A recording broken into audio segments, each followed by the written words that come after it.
All right, so we are now live with our recording. So today I'm going to discuss the different commands that are available in AutoCAD. As you can see from your screen, you will see the.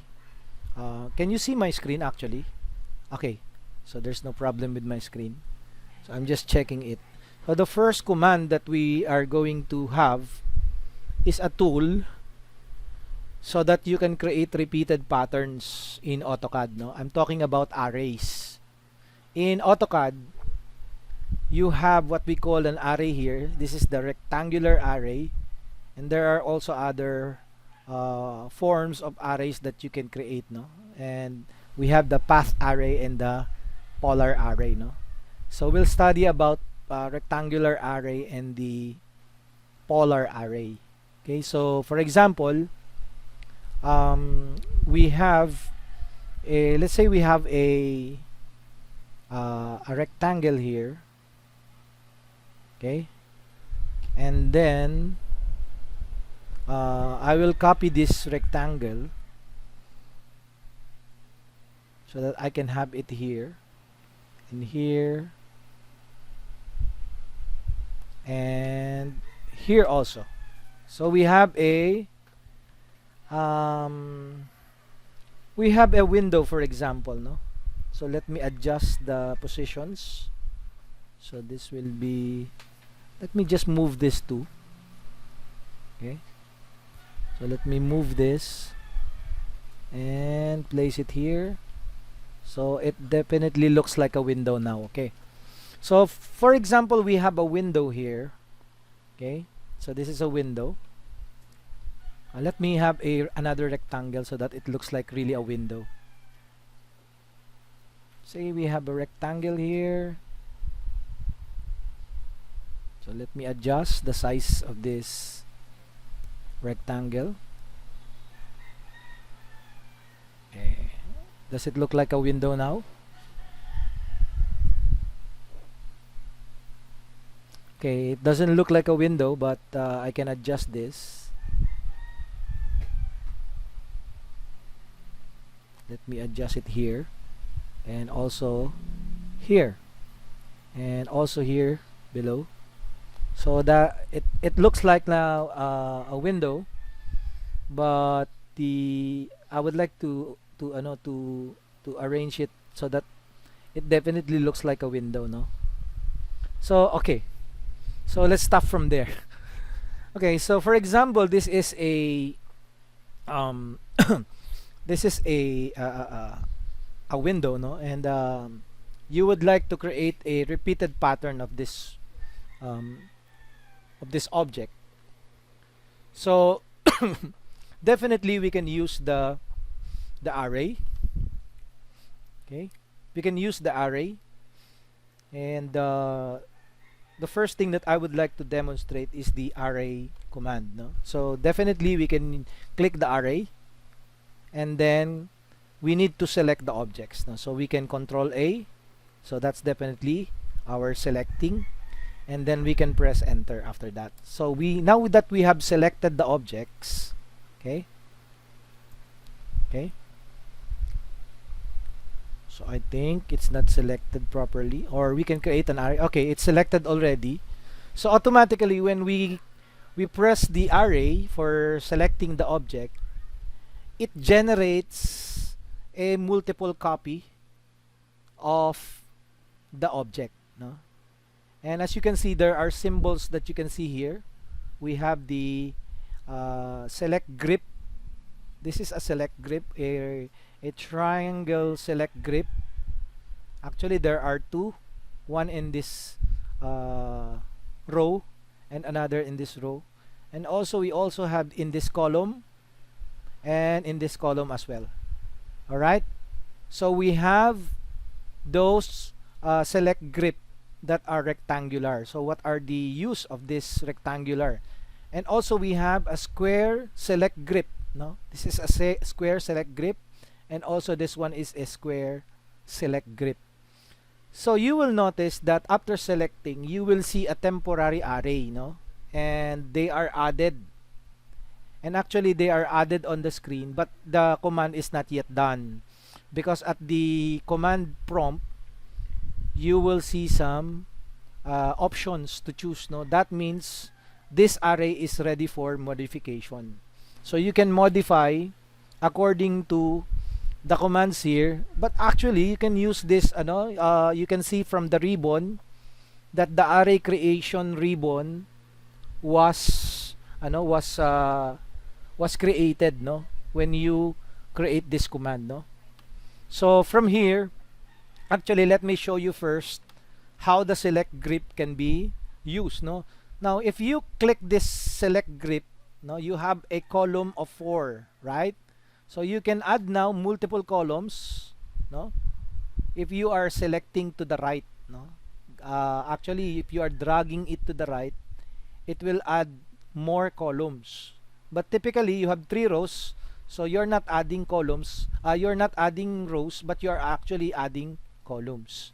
Okay, and the drag that you're doing can be done on the right side and as well as on the left side, no? It depends on your it depends on your orientation, if you are dragging it on the left side, or if are you dragging it to the right side. So it depends on you, right?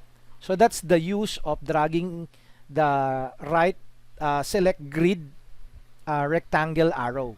Okay, now if you select, for example, you are selecting the if you want to select the grid, no, this is now to specify the number of rows. So it's either you specify the number of rows, or you can just drag multiple objects, no? So this is the use of dragging the select arrow or select grid upwards. So a while ago I was showing that you can drag, okay, that you can drag the arrays to the right side, and you can also drag it to the left side. Now dragging the select grip, now this is the select grid.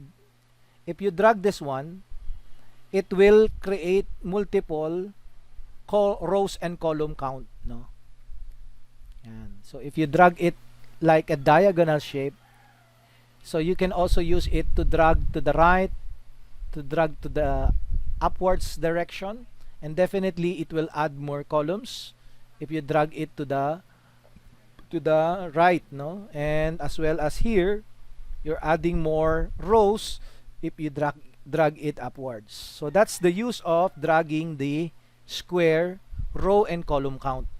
But actually, if you want, no, it's okay not to use that, no, if you are no, but you can actually tweak, or you can modify your array based on the number of columns here. So for example, here the number of columns is 4. So for example, we try to change it to 5, then the number of columns will be added. You can press enter or tab to add more number of columns, no, like that. Now if you want to add more rows, for example, you can make it 4. So that's how we can add the number of columns. Okay, now for the between here, this is the distance between the objects. For example, in this case, if you want to make it closer, for example, that is 9.7, you can make it, for example, 5. Then you can see that the distances between the objects are now getting closer. That's how we. But if you want it, for example, 9, so definitely that's the 9. You will notice also that if you change the between, the total number of distances is also changed. You can also change the total distances. For example, we make it, instead of 36, we made it 40.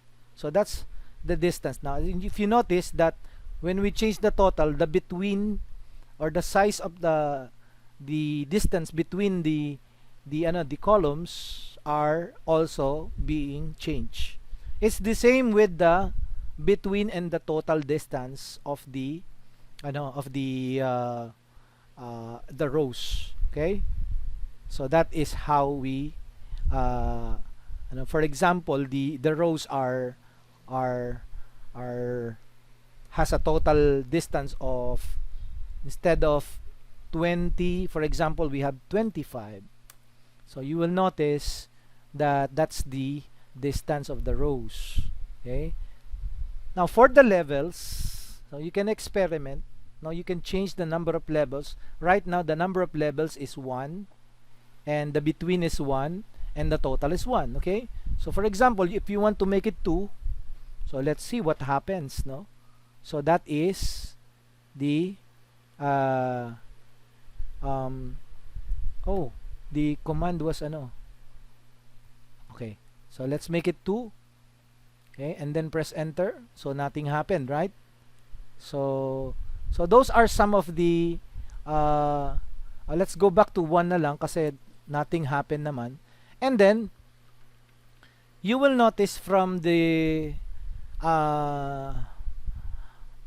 other options in the properties, you can select the base point, which means it redefines the base point of the array. No, so because here I think the base point here is the center, you can change the base point on whether you want the array to be produced. Okay, and then you can also edit the source. Now for example, this one, you can edit this as your source. So you can see that when you try to edit, no, it selects all the array. No, that means the objects are in an associative array, meaning all the objects, if you select one, you select all the arrays. Okay, so this object when selected will also reflect to the other arrays. So that's the meaning of the term arrays, and that's how we can tweak the arrays. Now double clicking it will actually produce the command arrays. No, double clicking it like that one. No, so that's a rectangular array that we made. So from here we can also create our tweaking. No, so here's another way on how to do that.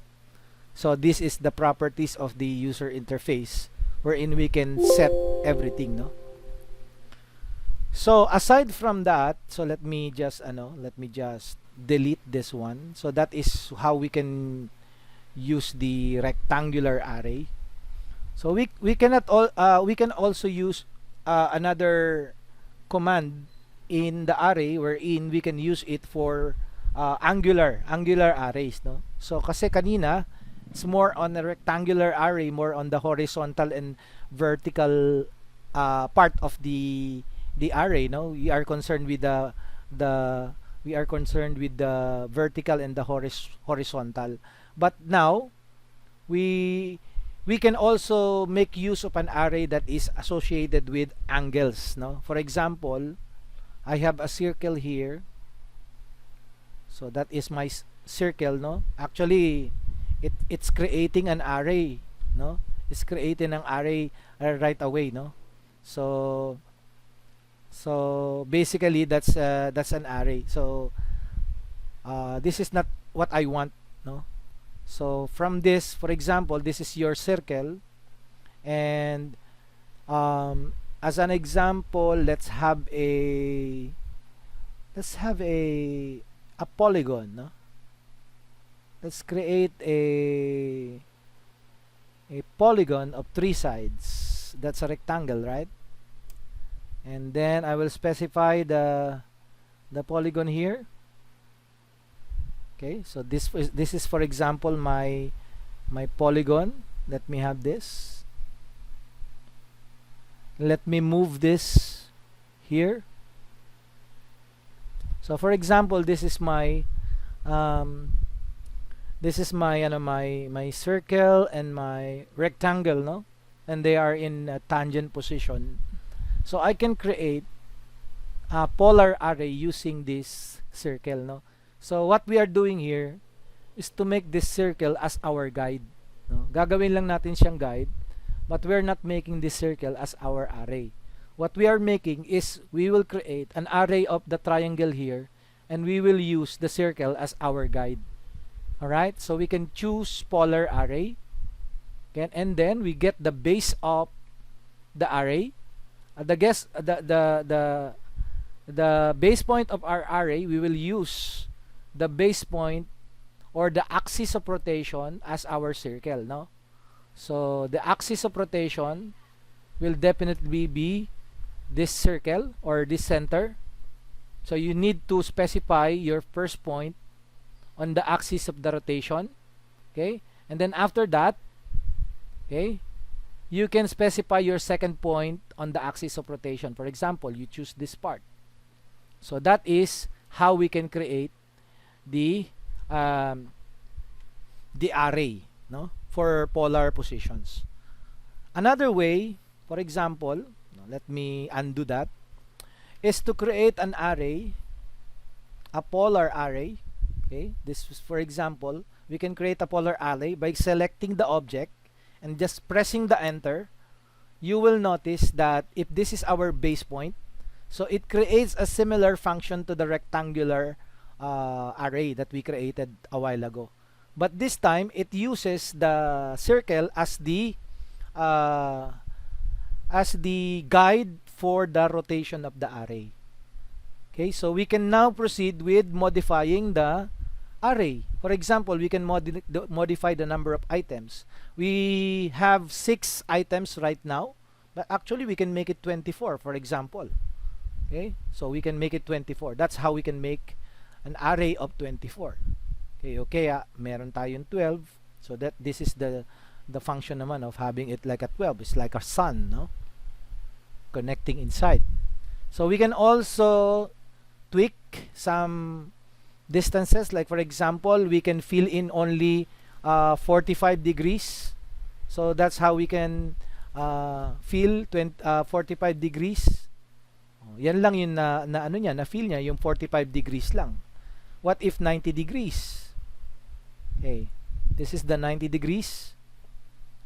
So this is the 180 degrees. Okay, so you can see from here that is 180 degrees, and then we have 270 degrees. So that's 270 degrees, and the default is 360 degrees. Well, that's the default, no? We can also use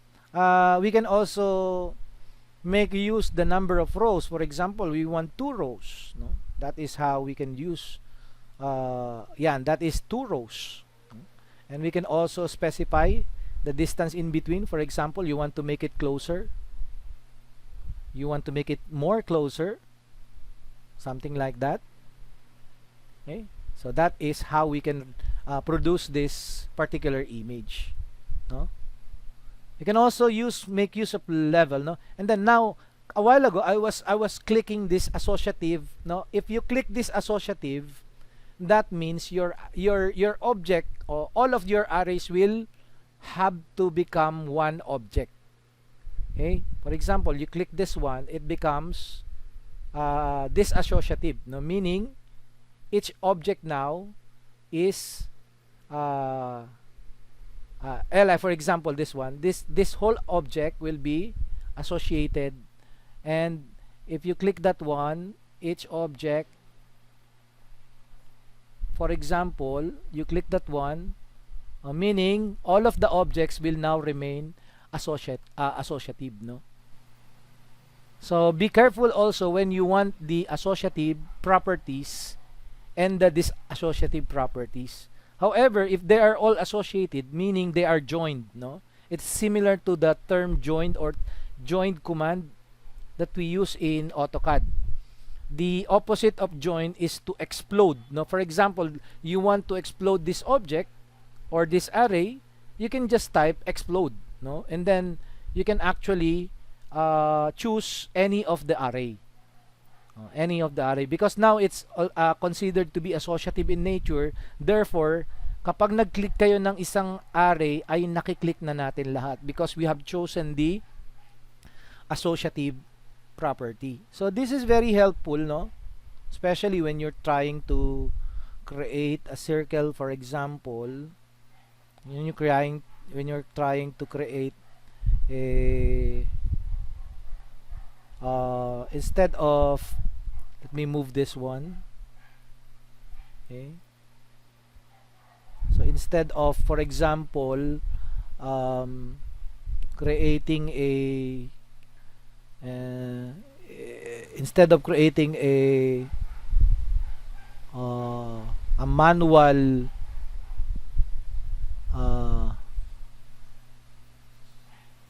like for example, what I'm doing right now is I'm creating a wheel, no? Yung gulong, and then the gulong has a rim. Kunyari may rim yung gulong natin. For example, this is a bicycle rim. Okay? And then I will create it like this. So kunyari this is the rim. So all you have to do is actually you can make use of this to distribute it evenly on the array, okay, on the 360 degrees of this circle. So we can use the polar array, no, by selecting these two objects and then pressing enter, and we can now specify the base point, which is this one. Okay, so right now it has 6, right, because that is the default, but you can actually make use of, for example, you can use 24, no? So it looks like now a rim, no, on a bicycle. So instead of doing the manual, it's very difficult to do it manually, right? So you can use the polar array and the rectangular array for our objects. All right. So I hope that the polar array and the let's just close the array, and I hope that is very clear to you. Now I would like to show you the other array, which is the path array. Okay, this is the path array, wherein the path array is used, for example, it's not a circle. For example, you have an arc. The path will be an arc, no? For example, we have an arc like this. So let's have an arc similar to this case, no? So ito yung gagawin mong path, and then you create for example, you can create a circle here, and then you will have to use the path for the array, no? So path array, meaning you select this object and you press the enter, and you select this path as our path, no? So yan. So yan yung ano naman. So you can also extend the spacing. This is to extend the spacing. As you can see, this is the attributes of using the path, no? So you can use the grid array or the path, no? Yan. Or you can also specify, no? Because right now we have 7 here, but actually you cannot check the number of items, no? So you have to uncheck here.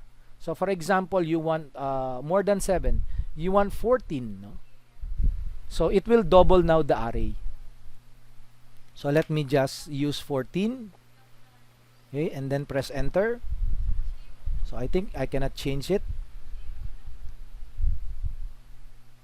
Okay, so actually I cannot change it using this one, but I can change it here, no? From here I can change the number, because we are already 7 items here. But if we click these items, no, we can now remove some items and we can add more items if we want, no? So that is an example of an array using the path tool, no? For example, if the path is not shaped in a particular shape like this, no? For example, we have a polyline, but our polyline is somehow like this, in this shape, no? Can we do arrays also of this particular shape? Let's try, no? For example, we have a circle here, and we would like to create an array of circles in this particular path. So we can choose array or path array, and then click the object to be copied. Okay, and then we select the path curve. So that is the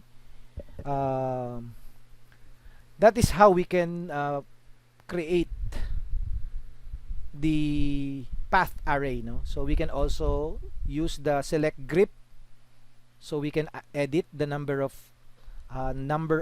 circles. We can add more circles if we want. Now we can also remove some circles. So pointing it on the right direction will remove the circles, and pointing it towards the object will add more circles. So that's an example of creating or using the path array. Okay, so now let's close the array. So those are some examples, no, that we can use for our arrays. Now that we know the arrays, so another lesson that I will introduce to you is how we can use ortho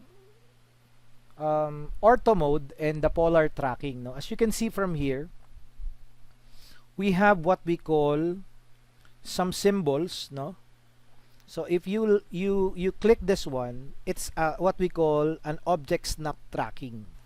Okay, this is the object snap tracking. But we're not looking on this. No, we're looking on the ortho mode.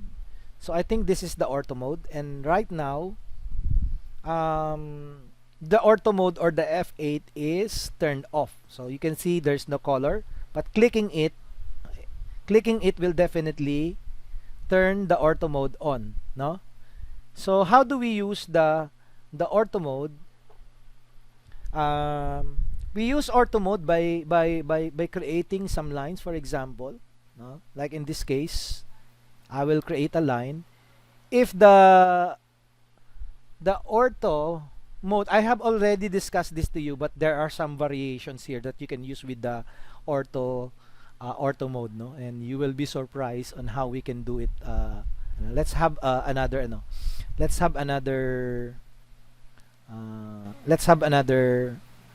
drawing space. Okay, so in our drawing space, I will draw a line using the ortho mode, no? So if you draw a line using the ortho mode, all you can do, no, if it is of course it's in an off direction, no, if it is off, you will notice that in any angle you can draw lines, no, 360 degrees. Okay, but if you click the ortho mode on, you will be restricted to angles, no? For example, you will be restricted, the default is 0, and going up is 90, going to the left of the point, original point, will be 180 degrees, and going down from the original position will be 270. All right, so that's the default. But actually you can also tweak, no? In this pattern you will see when you click this rectangle here, no, actually this is not rectangle, this is a triangle with a drop down, no? Actually it's not drop down, it's drop up. Okay, you will see a prompt coming up, no, that the default is 90, 180, 270 and 360. But if you choose 45, an increment of 45 will be used to create the the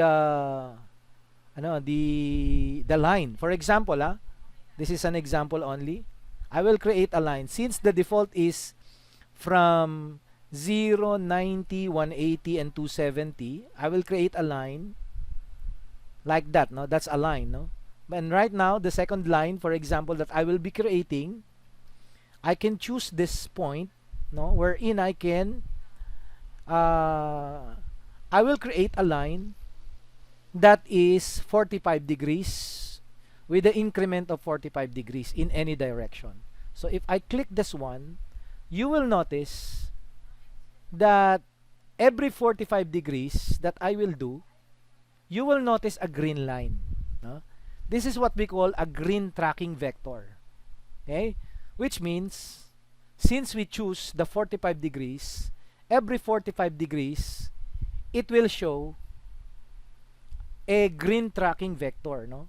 This is 45 degrees. Another 45 degrees is in the 90 degrees. Another one is in this one, in 135. And this one is this, you can see the green tracking vector. See? So that means if you choose that point, that is the green tracking vector, you are actually following the tracking settings that you have set because you have chosen the 45 degrees. What if I want to choose other, for example, I want to choose 60 degrees. So this one, you can see naman, if you choose the 30 degrees, that every 30 degrees, you will see the green tracking vector. So that's 30, and then that's 60, then 90, then 120, 150, 180, and so on. Okay? So you will see a lot of green vectors. Okay? So, ano pa yung mga choices? We have the 23 degrees, we have 18 degrees, or you can also create your own create your own tracking settings. So when you click that one, you can create new and then specify the angle. For example, you want to enter an angle of 15 degrees, no? Since wala doon, so we can create 15 degrees.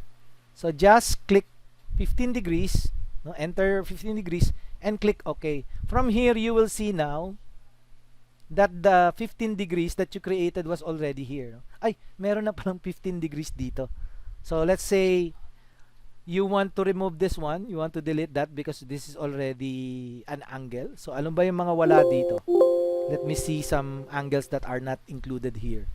So we have the 5 degrees, 10 degrees, 15 degrees. So let's say you want 32 degrees, no? 32 in the increment of 32 degrees. So we can create 32. Okay, and then click OK.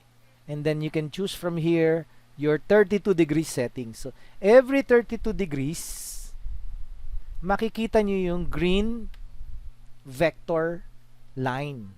Okay? And that green tracking vector can be used as your guide if you want to create a line with an angle of 32 degrees, no? With an angle of 32 degrees. Yeah. Okay? So that's how we can use the 32 degrees. Okay? So if you want, no? That is how we can use the ortho mode and polar tracking. No? Actually, in our polar tracking, so we can definitely use this one, right? We can definitely use this one for our ortho mode. So if you want to click the ortho mode on, it will automatically track, or which means it allows horizontal and vertical lines. Or you can also make use of polar tracking, wherein you can specify the number or the detailed value of your angle that you are creating over the line. Okay? Now, with respect to the object snapping, okay, so you remember the object snapping, when you type osnap here, for example, you type osnap here, this is what we call the object snap, no? Wherein I selected everything here, and the osnap allows us to track the vector that appears when you move the cursor of your mouse. Okay? For example, you want to track the midpoint, no? You are creating a line, you want to track the midpoint of this line that we created, no? So this is an endpoint, definitely.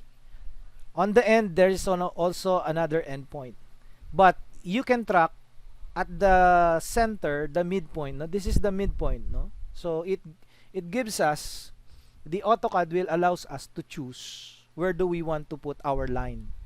For example, I want to put it in this midpoint of the line, no? So I can now create the lines that I want to create here. Okay, so that is how we can use the object snapping. But in terms of more about object snapping, so let me create a rectangle here. So for example, I have a rectangle here. So and then after let me erase this and let me create a polyline. So this is my rectangle.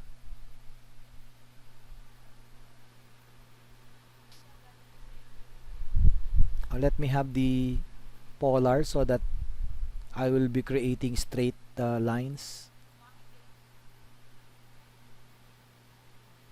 Yan. Okay, let's say that's a straight line. And let's say that this is a perfect rectangle, no? So actually this is not a rectangle anymore, no?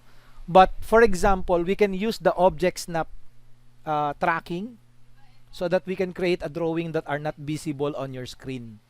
So can we do that? No, sometimes, for example, you cannot see the intersection. No, you cannot see the intersection. All you have to do is to create a line here. No, extend it here, and then draw another line here, and extend it here, and now you can create a circle. No, you can create a circle.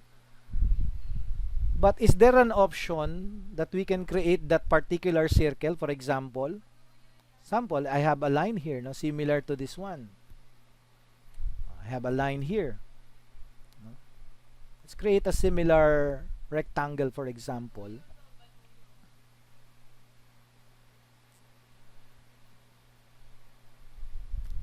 For example, this is the. I will have to extend this from here. I will extend it to this one, no? Yan. For example, this is my other ano.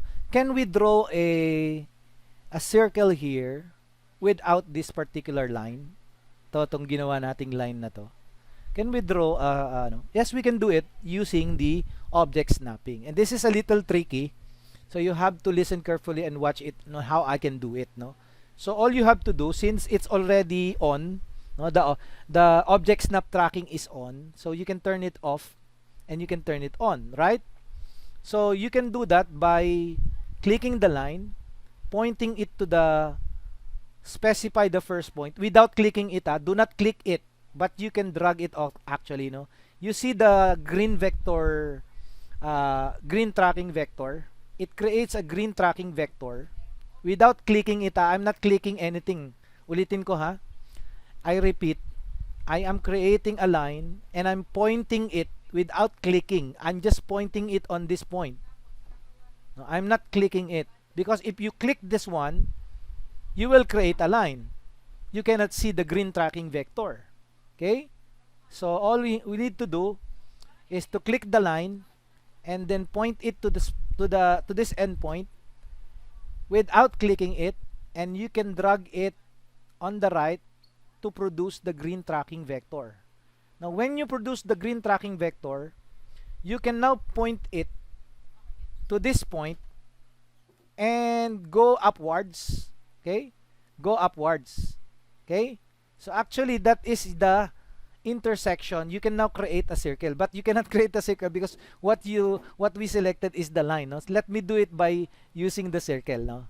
Okay, by clicking the circle, I can now create a point without clicking it, no? I am using the vector tracking, green tracking vector, by pointing it from this point up to this point, no, to produce the line of intersection between these 2 points.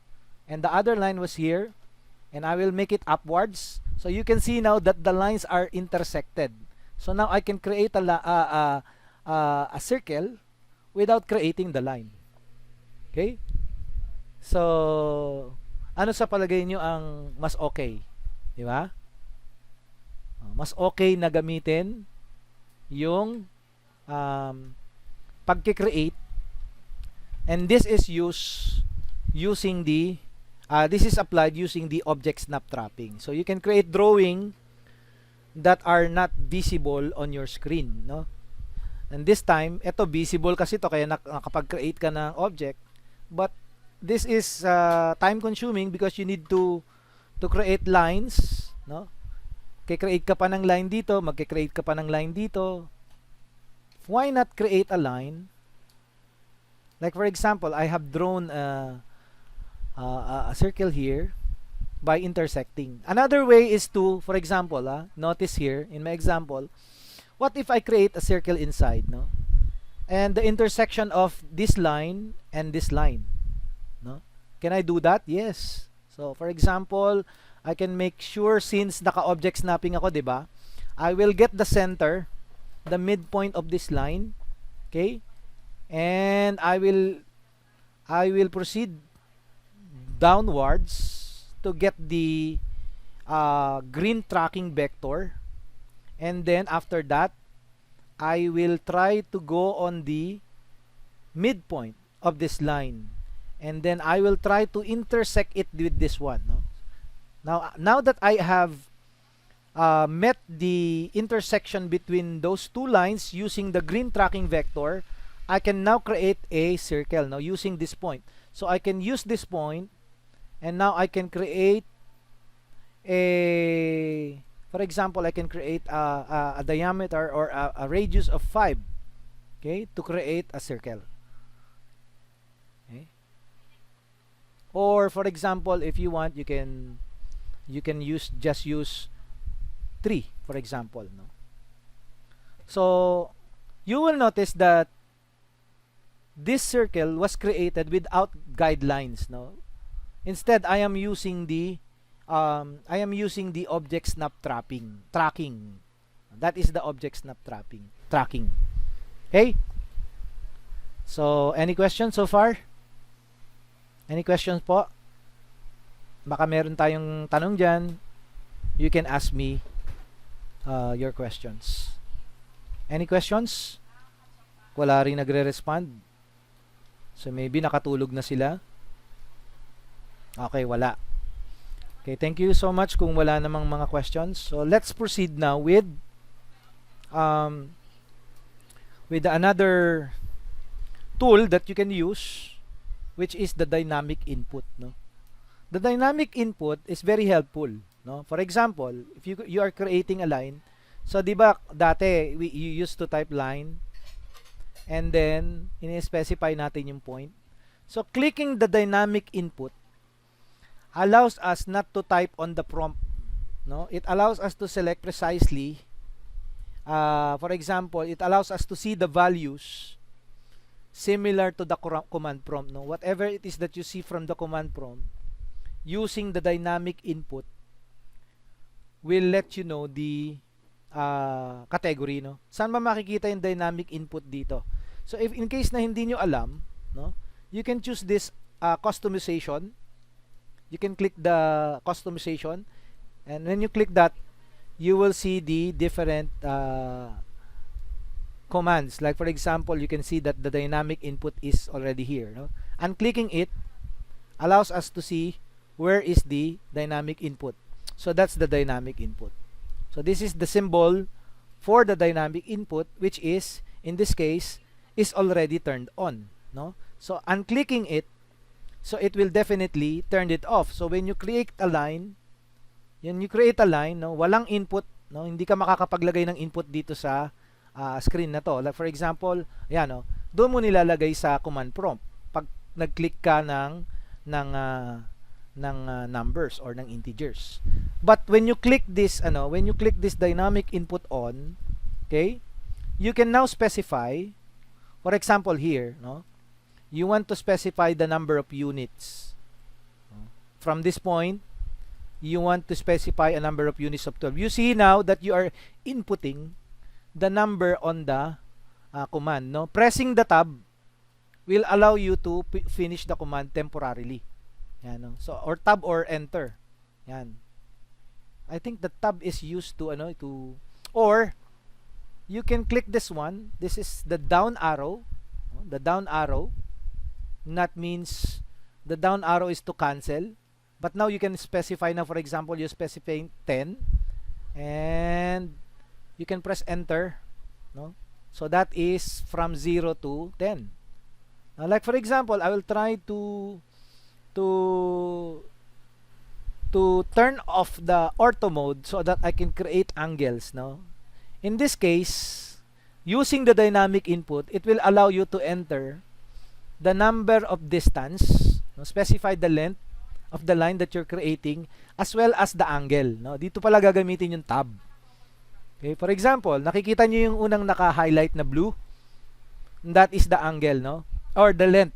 For example, you want to create 15 units. So pressing the tab, may makikita kayo lock. Naka-lock na yan sa 15. So, hindi mo na siya pwedeng i-extend kasi nakalock na yan. So, in any angle na yan, ang gagawin mo, puro 15 lang units lang yan line mo. Kasi nakalock na. So, yun ang kagandahan ng dynamic input. No? Pwede mong i-lock yung input mo para hindi sumobra. Okay? Now, you can specify the angle. For example, you want 25 degrees. No? From this position or from anywhere. So, 25 degrees yan from the horizontal line. Okay? So, you can press the tab. So, that is actually the line that you have created. No? So, 15 degrees, direct input natin, 15 degrees. And this one is the angle, in which case, dynamic ang naging input natin. No? So, you can choose dynamic input and on and off if you want to create. Mas maganda kasi gumamit tayo ng dynamic input para dito na natin nilalagay yung mga ano natin, mga tawag dito, mga values natin, no? So if you are drawing lines, much better if you know the line, you can specify the length of the line, and you can also specify the angle of the line that can be made available using the dynamic input. Okay? So we can also specify this, for example, if we want to create a circle, for example, no? So you can specify, since naka-dynamic input tayo, kunyari, yan, no? You see the down arrow, you specify the radius of the circle.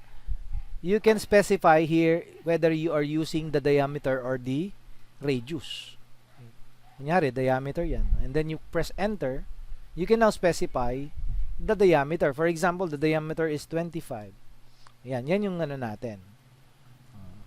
So yan yung ano, yung ilang mga use ng dynamic input, no, whenever you are creating objects. Either it is a line, either it is a circle, rectangle, etc., etc. All right? So I hope that that one is very clear to you.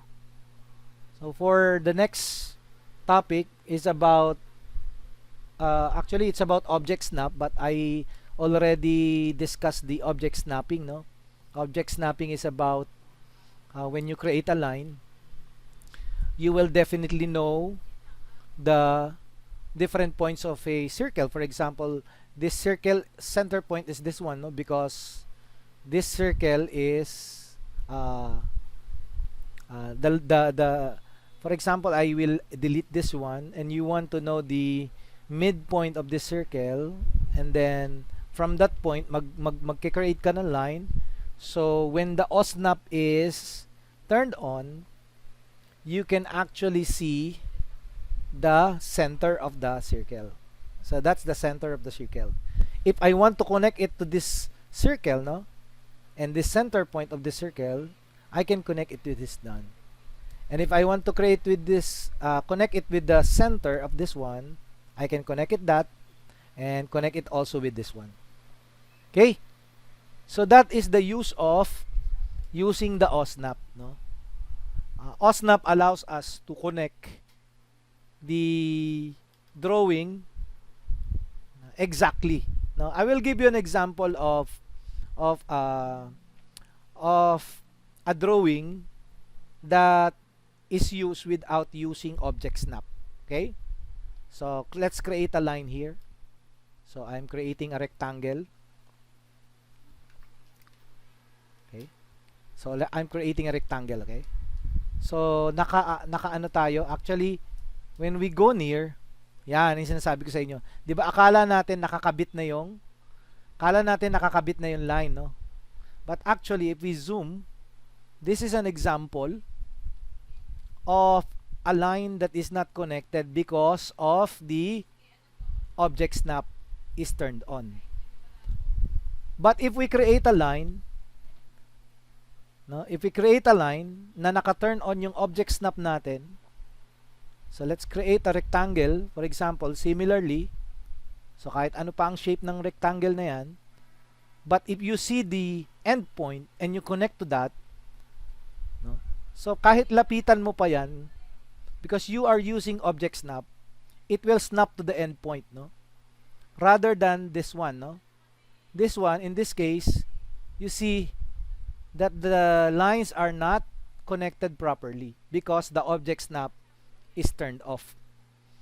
So basically, the object snap allows us to show the tooltip for snapping, no? And then it also allows us to see menus of snapping points. So try to study one by one the different object snap settings. Like for example, you should be familiar with the different symbols. Like for example, a square is an endpoint, a triangle is a midpoint, a center is a circle, of course, and then a node. No, for example, a node is used for intersection. No, for example, I have a line here, and it intersect with this line. No, definitely hindi to midpoint. No, hindi to midpoint. No, sa object snap, we can categorize the midpoint and the intersection, di ba? Ito, intersection. Kapag naka-unclick yan, naka-off, and you want to create a line and you want to see the intersection, di ba? Since, naka-ano pala to, naka-object snap pala tayo. So, pag naka-object snap, it will also see, pero kanina nakaturo ako dyan, akala mo yan na yon, no? Pero actually, hindi pa. Okay, natsambahan ko lang. Pero actually, if it is turned off, hindi natin makikita whether it is the intersection or not. But if we use the object snap, no, we can actually use the midpoint and the intersection, and turning it on will allows us to get what is the intersection really is, no? You see the name intersection. That's the intersection. So we definitely hit the intersection. Kahit lapitan pa natin yan, that is the point of intersection of the two lines. Right? So that is an example of using the OSNAP. So I hope that the OSNAP is very clear to you, and I hope that you can apply that, no, in your drawing. Okay? For the last part of our demonstration this afternoon, let me create and demonstrate how we can create layers, no? Layers, and how can we assign objects in a particular layer. For example, this is very helpful when you have multiple objects. No? For example, you have a rectangle, and in your rectangle you have, for example, a multiple objects. No? For example, you have multiple blocks inside, no? And another is that you have a dimension, no? So this is my dimension. Okay. Sorry, I need to click on this point, from this point, and from this point. Okay. So since the figure is very small, so let me make it visible to your eyes, no? So I will change the drawing. So let me remove this one and remove this one also. Let me just use a small rectangle. Okay, so this is a very small rectangle, so that when I use the dimension, it will become big, no? So this is my dimension, and another dimension, and this one is here, no? And then, for example, I have a text here. So I will put the text here, somewhere here. I will put the text. So let's say, for example, this is a room. Okay, so that's a room. Then I'll place the text here in the middle. Okay, and then I will put some objects inside the room, no? For example, I have, how do we get the rooms, the objects nga pala? You can press the control and then 2, no? To get the dialog box for your folders, no? And from here you can select from here, the default is from your AutoCAD, no? From your AutoCAD you can select from the US, this one, you will see the US, no? Or from this one, from the sample, okay? From the sample, you can choose the folder ENUS, and then you can choose the design center. From the design center, you can choose many designs, no? Yan. You can use the small icons. Let's make it as a list para makikita natin siya. Okay? So from the list, you can choose the different, for example, I want to choose the home space planner. Okay? And I will choose the blocks. From the blocks, I can now choose a large icon. Okay? So that I can use, for example, I can now use my, I can put a lamp. I can put a lamp here. And then I can use a piano. For example, I can use a piano here. Sorry, I can use a piano here. Okay, and then I can use a plant. No, I can use a plant here, and a computer terminal. I can use a computer terminal here. Okay, so yan. Kaya lang, when you click that one close, you will see that the objects that we have placed here are very, very big, no? So we have to use the scaling method, no? But before we use the scaling method, let's just put it like that, no? Para hindi naman siya sama-sama. This is my piano. It's too big, right? So I want to make it small later. And I think this is the computer table. The computer. Ay, magkasama siya.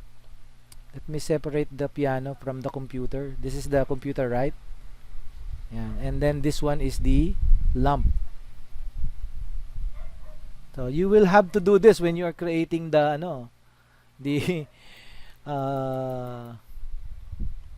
so this is my room. This is very small room, and I want to put this big plant here inside. How do I do that? So you can use the scale, right? Where is the scale here? So this is the scale command. So just click the scale and click the object and then press enter. So you have to specify the base point. For example, this is my base point. So I can make it smaller, or you can use the reference factor. For example, you want to use 0.25. Okay, so that's 0.20. Still big, right? So you have to make it smaller. So for example, scale uli natin siya. This is my base point. Okay, and I can make it 0.25 again, no? So that is very small na. So I think pwede na natin siyang ilagay sa loob ng ating we can now move this. Okay, let's try to move this and place it here. But I think it's still too big, right? For the purpose of demonstration, let me just do another scaling. Okay, and let's make it with a factor of 0.5. Okay, so I think pwede na yan, no? So, lagyan natin ng plant dito, lagyan natin. Copy na lang natin siya. Okay, let's try to copy this one and make a plant here, and a plant here. And then let's just try to move the main object.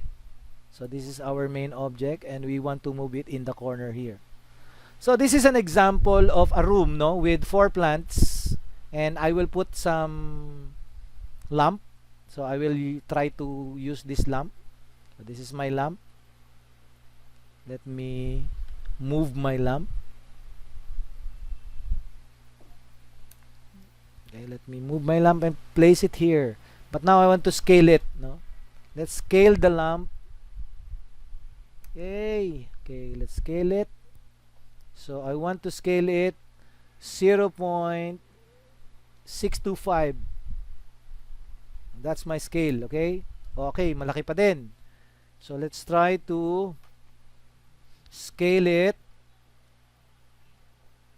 Again, press enter. Okay, and scale it 0.25.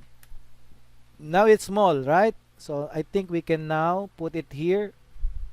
Now that it's small, so we can move this or copy or move, just move.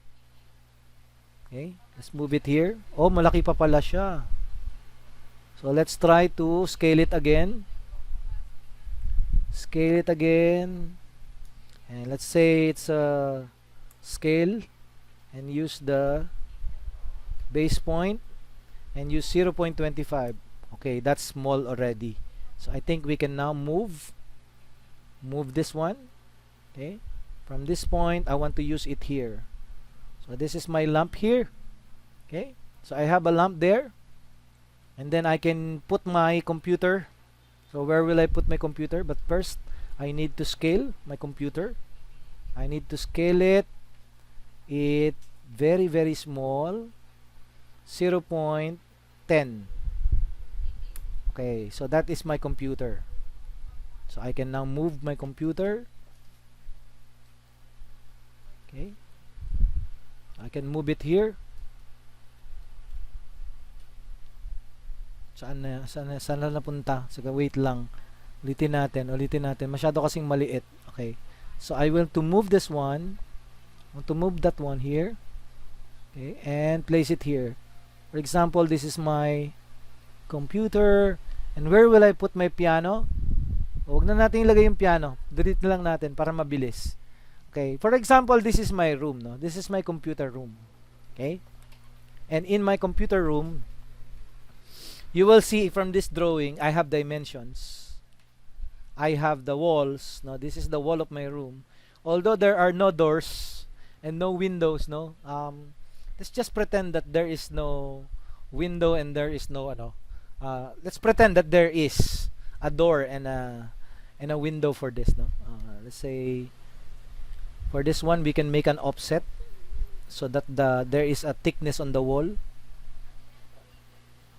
So let's specify the let's use the offset. Where is the offset? This one. And specify the distance. Now the distance, for example, is 0.2. Okay, let's select the object. Okay, let's select it the outside. That is the outside measurement. So let's try to measure the dimension. So that is the measure of our thickness, no? So the inside thickness is measured, the outside thickness is measured. So what is this, sir? Anong gusto mong pakita sa amin? I want to show how you can create layer properties, no? How to effectively apply the different layer properties. So, and what is the use of a layer property? When you click the layer properties of this drawing, you will notice that there is a default. Ito yung default natin, no? The default is the 0 and the depth points. So 0 and depth points are the layers that you use to draw everything here, including this computer, including this text, including the text dimensions, no?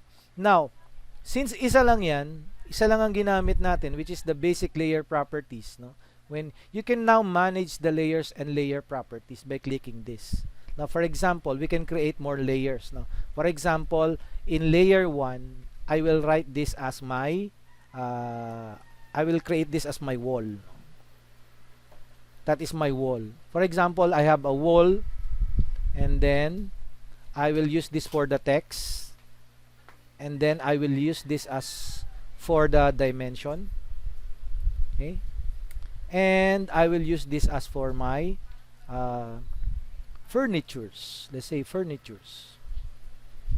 So I have different objects now in my layers. Okay, I have the wall, I have the text, I have the dimension, and the furniture. Okay, so I can now apply. Okay, I can now apply each object as my layer. Okay, so definitely for my wall, for example, I will choose my wall as blue. Blue color for my wall. Okay, so the color of the wall now is blue, but I haven't assigned the yet right now. Okay, so for example, for the text, I will use the color red, and then for the dimension, I will use yellow. Okay, and then for the furniture, I will use green. So for example, this type of green. Okay, So those are the different colors that are associated with my layers. Now, how can I apply this? Paano natin i-apply to dito sa ating drawing? Itong mga layers na to. Okay, so what we should do is to, so definitely our default layer is the 0. Okay, this is the zeroth layer. We call it the zeroth layer. So how do we apply? For example, how do we apply the dimension? If you want to apply the layer for the dimension, just click the layers of the dimension. Okay, and associate it with the, associate it with the dimensions. Okay, so definitely this is now your dimension, and you have to apply, no, you have to apply this dimension to your layer list, no. For example, so this is your layer. So actually I think we can it's much better if we use the layer before we draw. We use already the layer. It is much better, no?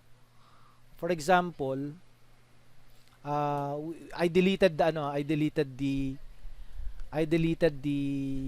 dimensions because I want the dimension to be the dimension for the layer. Okay, so for example, I want now to create a dimension, so I will set this as my default, so my current, no, this is my current, so this is basically my dimension, and now I can use now the dimension. Okay, you will see here that the layer now for the dimension has become yellow. See? Because I applied it in my in the drawing. So every time now that I will use the dimension, okay, every time I will use the dimension, it will be colored yellow. The good thing about the layers is that if you want to display the layers or not, it's okay. You can make the layer visible or not, no? For example, here, because the current layer is the dimension, you can make it visible or not. Like for example, in this case, I can turn the current layer off. For example, you have to do other things, no? And you don't want to see the dimensions. So you can turn off the dimensions layer on or off.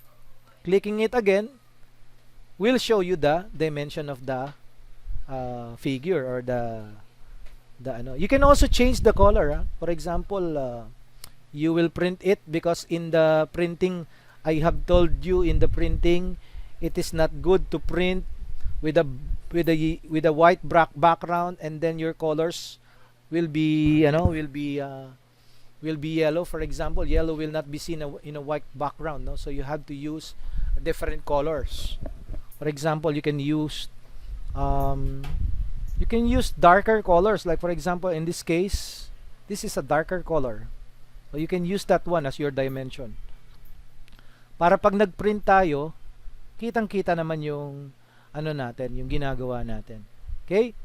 Also for the walls, for example, no, this one, you can associate this. Let's say this is the wall, right? So you have to set this as your current layer, and then you have to associate this. I don't know how to do that here, but you can associate this with your wall, no? Actually, it's not applied. It's not being applied. See, because the wall is should be this one, no? And let's say I will create another wall here, no? I will create a wall here, and I will create a rectangle. Let me create a rectangle. Kasi sabi ko kanina, it's much better if we let me close this one, and I will do the rectangle here. Okay, you see that the current layer now is set to color blue, which is in the layer properties, the wall is colored blue, right? So when you create a layer using these properties, the property will be inherited by the object that you are doing. Okay? For example, let's try to make an offset of this. Okay? Say 0.2. Yan. Okay? So that will be our wall. Okay? And then let's erase this. Let's erase this. Okay? And delete this one.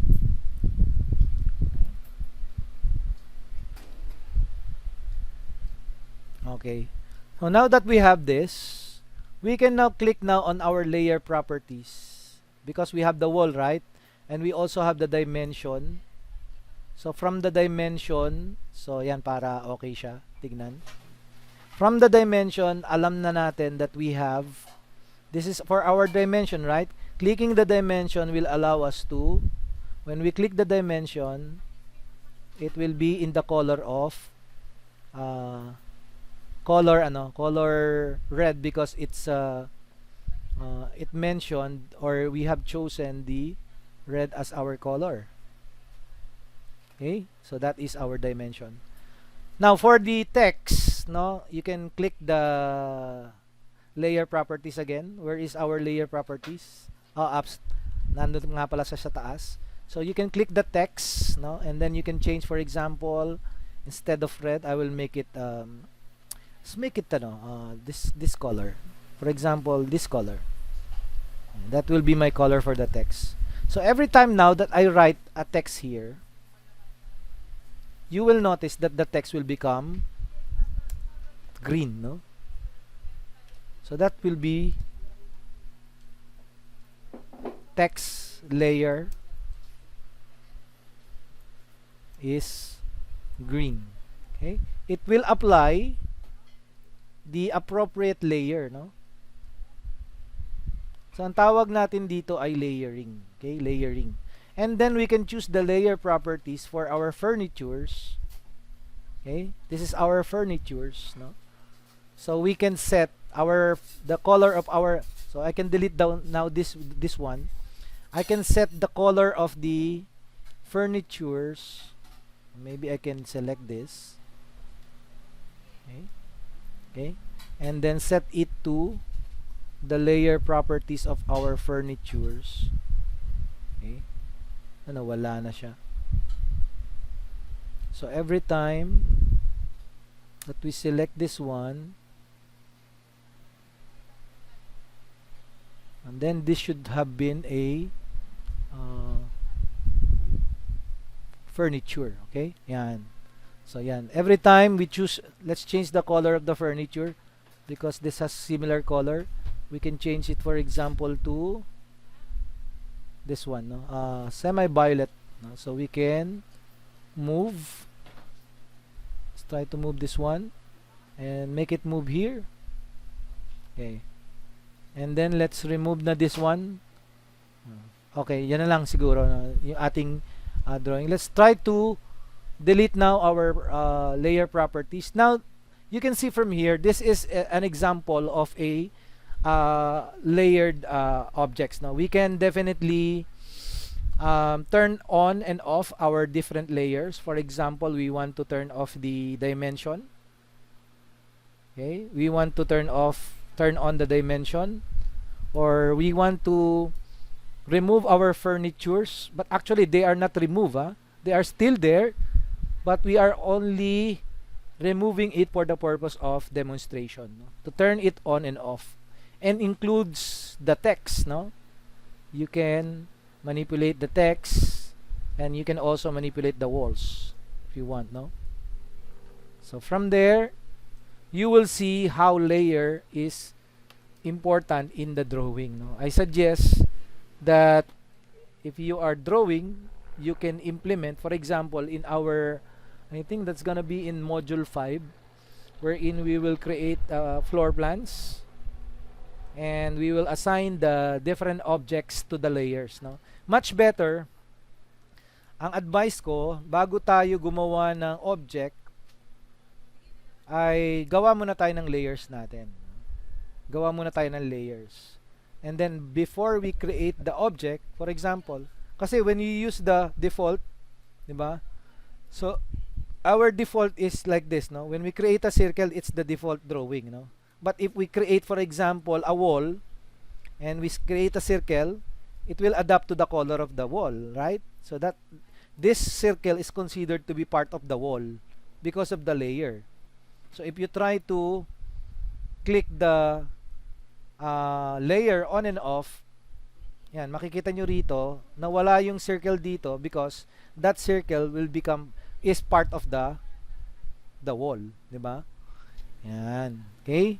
Also, not only that, no, pwede nating i-lock yung mga layers. Ano ibig sabihin pag nilock natin? Kapag ka nilock natin yung layers, that means we can lock or unlock this layer, which means pag nakalock, hindi siya pwedeng magalaw. For example, the wall, no? Yan. Pag nakalock na yung wall, makikita nyo para siyang naging parang parang lumabo siya. Yung transparency will be lessened, will become high. The transparency will become high, and then you can see that since this is locked, kahit burahin mo siya, kahit i-delete mo siya, hindi siya mabubura, no? You can select the object, definitely you can select the object, but you cannot delete the object, no? You cannot delete that, no? Kasi nakalock siya. Nakalagay dito lock, oh. Nakalock yung layer natin. It's the same with the other option. We can also freeze, no, or thaw. What is the freeze? For example, sabi dito, this layer cannot be frozen because it is the current layer. For example, let's try other, yan, naka-freeze siya. That means, pag naka-freeze, similar, parang ano din siya, parang, I don't know if the object, ayan, like for example, in that case, nawala yung object dyan. Okay? So, because of the properties na ginawa natin. Okay? So, we can also, you have to, when you enter this, let me get this layer. When you have this layer, okay, so this is your layer, right? So, when you have this, this dialog box, you have to be familiarized with the different icons that are located here. For example, this one is used to create a layer, okay, a new layer. This one, new layer, frozen in all viewports, and this one is to delete the layer. So I think we can delete a layer here, for example, except the depth points and the zero. For example, we want to delete the dimension layer. Actually, we cannot delete, sabi niya. The following layers cannot be deleted because the current, basta meron siyang mga tinatawag na chenes, okay, that you cannot delete. Also, you can set the current, no? That means, kung set current, kung ano yung gagawin mo, isi-set current mo muna para ma-apply yung individual na points na gusto natin. Okay? Any questions so far from our topic? May question dito. Sir, question lang po. Ano po yung wait lang hindi ko makita eh. Ano po yung clinic nyo to import the furniture? Okay. Ang i-click natin is tatype ko dito click the control +2 to import furnitures. Not only furnitures, pwede rin yung mga bintana, yung mga blocks ang tawag doon, mga blocks of objects, no? Mga blocks of object. So makikita niyo yan, gagamitin din natin yan pagka gumawa na tayo ng mga floor plans. Okay?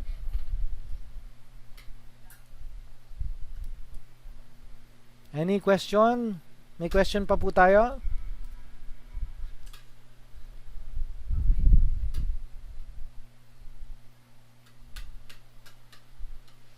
Sir, pag nagpasa sa inyo ng drawings, okay lang po kahit maging colorful kasi gumamit ng layer.